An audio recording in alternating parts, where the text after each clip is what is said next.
so cold. Sometimes I feel like I'm a prisoner. I think I'm trapped here for a yeah. And every breath I fight today. Yeah. It's as hard as these four walls I wanna break. I told the cops you wasn't here tonight. Messing around with me is gonna get you. Yes, God, yes, God, yes, God. What is up, world? On this lovely, rainy Sunday evening, how is the people doing on this holiday evening season, child? I had to start off with a nasty speaking in homage to Mary J. and Wyclef. Someone called 911 because I went in the closet and I pulled out me old nasty piece of reporter hair because I'm ready to report the teaser news. All above to y'all this evening, honey. Yes, God. So get into it, honey, because it's nasty. But let's just go ahead and start right on off, child, with this Sunday night catfishing, child. We're going to start with Real Housewives of Atlanta. Now, a few of you that know me know I don't care for Mr. Kenya Moore too much. So, I don't care for Mr. Kenya Moore too much, so y'all know I wasn't featuring him on that bus trying to get that long ass speech like he paying for the motherfucking trip. And quiet as is kept while we on there. I don't see what Nene was making such a big deal about it for either, because baby, we all know Bravo was paying for that trip, Nay. We already know what's up with that. So I don't see what Nene was upset for. You know, and you know black people be on colored people time anyway. So, but if I had been federal, if I would have been Candy, I would have hit Mr. Moore, Mr. Kenya, and top of his head. Sit down, ho. Go to the back of the bus. You go sit in the back of the bus. And then Miss Monique, child, I don't know where Nene dragged her out from. She on the bus trying to throw jabs and stuff at Federal, honey. You know Miss Federal. She a Southern Belle child. She'll kill you with kindness. They better leave Phaedra alone, child. Phaedra have them around here somewhere stiff, driving a hearse with them in the back. Yes, God. Shout out to Phaedra, honey. I love that she's into the mortician thing. It's good to have somebody to share in it with, because most people think I'm crazy or weird for being a mortician. So it's really good. When Phaedra seen that hearse coming, baby, Phaedra took off. Phaedra said I could spot a hearse a mile away. Yes, God, honey. So anyway, this little bus ride to Savannah or whatnot. I really feel like Nene should have put Kenya in check a little bit more, like, hey, I don't need you to speak for me. I got this, fall back a little bit. But anyway, she let Kenya ran her mouth talking about she ought to get the second bedroom and she ought to do this and she ought to do that. Ho, you better be glad you got a room to sleep in, because fucking around with me, you would have slept outside. Okay?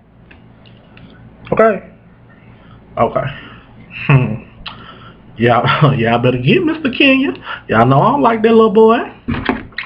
Anyway, so it was a very nice mansion or whatnot that they were staying in. Really, the rooms was nice, but these girls, they so petty. Like I don't know how they do, but as for me and my crew, we don't run like that. We don't play shit like that. We don't play petty like that. You know what I'm saying? So they were so petty, because Nene could have simply have just said, "Well, Candy, the master suite is usually reserved for the person who orchestrated the trip, planned the trip, whatever, But instead, Kenya over there trying to gas that shit up. And see, that's how y'all know that hoe ain't got no life, and she lived her life through other people, because she was trying to gas Nene up, but Nene to go off on them. You petty, Mr. Kenya. You're a petty piece of shit. And I just had to let the world know about you, honey.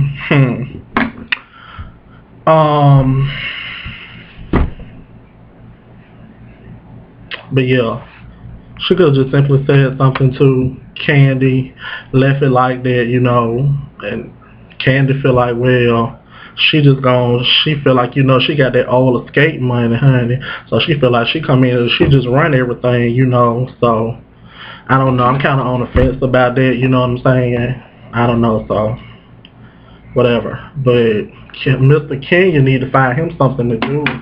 and quit trying to live his life through other people is what he needs to do. And I don't too much think I'm a like Monique. I don't know. I don't know. It's something about her. I catch it sooner or later, but it is something about her that I don't like. And Cynthia. Now y'all know I live for Cynthia. Y'all know I love me some Cynthia Bailey. But Cynthia, let me get you together now. When you talking to the people about the gays, we don't want everybody on our lingo, okay? You should have left little orphan Monique to get read and not have a face on to be read with, baby. Yes, God. Because Cynthia said, when you look better, you read better, honey. You better come on in this room, Cynthia. Yes, God. But anyway, now they down to the Underground Railroad, child. To the museum down to the Underground Railroad, and I just really, really know that Portia did not mean what she said about somebody driving the train. I really would not hope with her grandfather's background that she would really think that the Underground Railroad had a train. Yeah. Let's take a moment of silence for Portia. Moment taken. We also need to take another moment of silence because she was on that bus crying a river about Cordell. Portia, baby, you got to let Cordell go, okay? Him and his husband is over there happy doing what they do in your old house. You gonna have to let him go because every time you bring up Cordell now, you get a little emotional. Emotions make you cry sometimes, I understand. But you're gonna have to move on with your life, honey. So we're gonna take another moment of silence for Portia. Yes, God, honey. Portia got 2 moments of silence this evening. That's not good, Miss Portia. Get it together. Get it together, honey. This old nasty piece of hair, child. I like this, child. I paid good money for this. Not that hair Brooklyn be selling. No shade, but I don't buy that hair.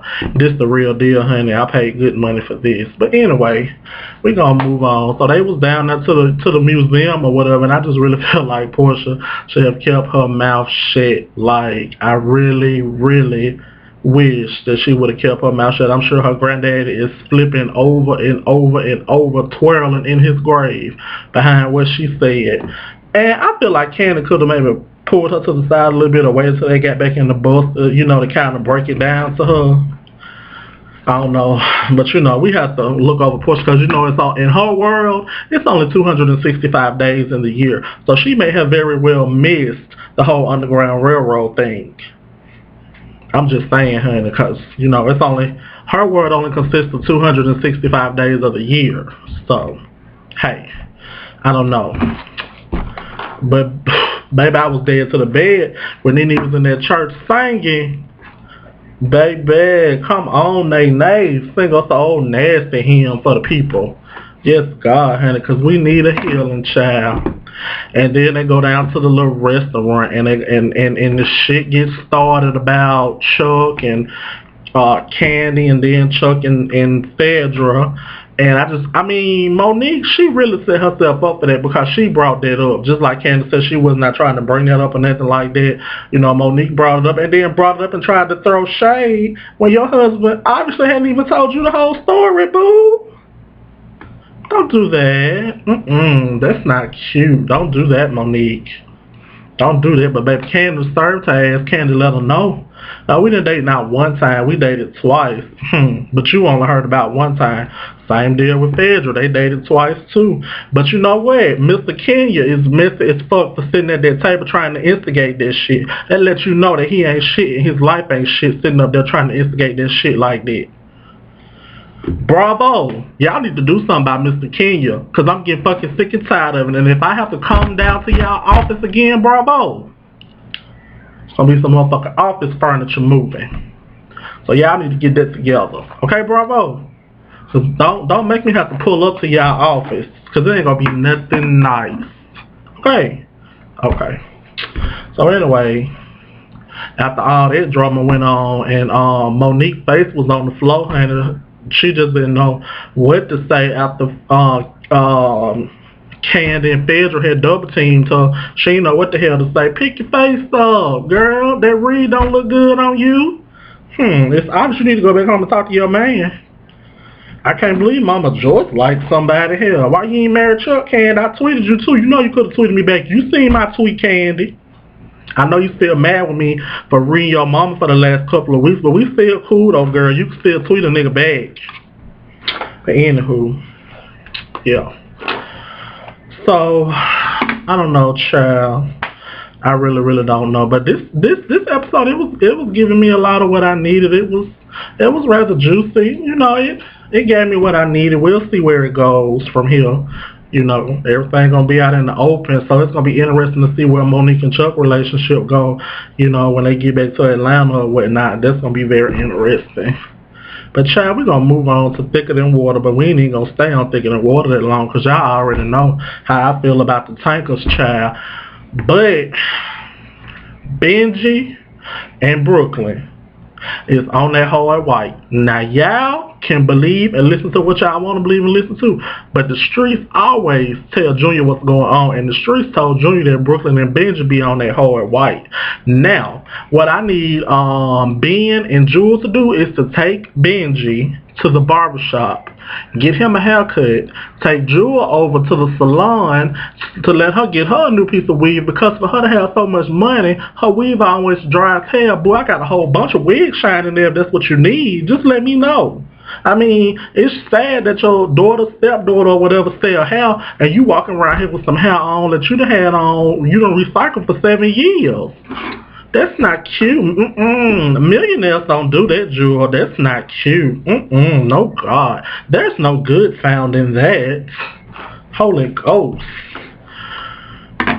But I'm over Benji. I'm over Brooklyn. It seems Brittany the only one that, you know, might have her act together. But, you know, it's the real sad that Brooklyn got this baby at home and you don't come home for days and days and days at a time. That's sad, because if that's what your daddy did to you, why would you want to do the same thing to your daughter? You should want to do better.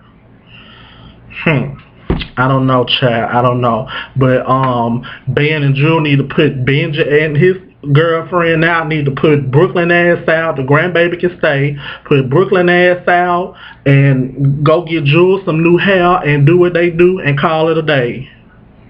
Sign, seal, deliver.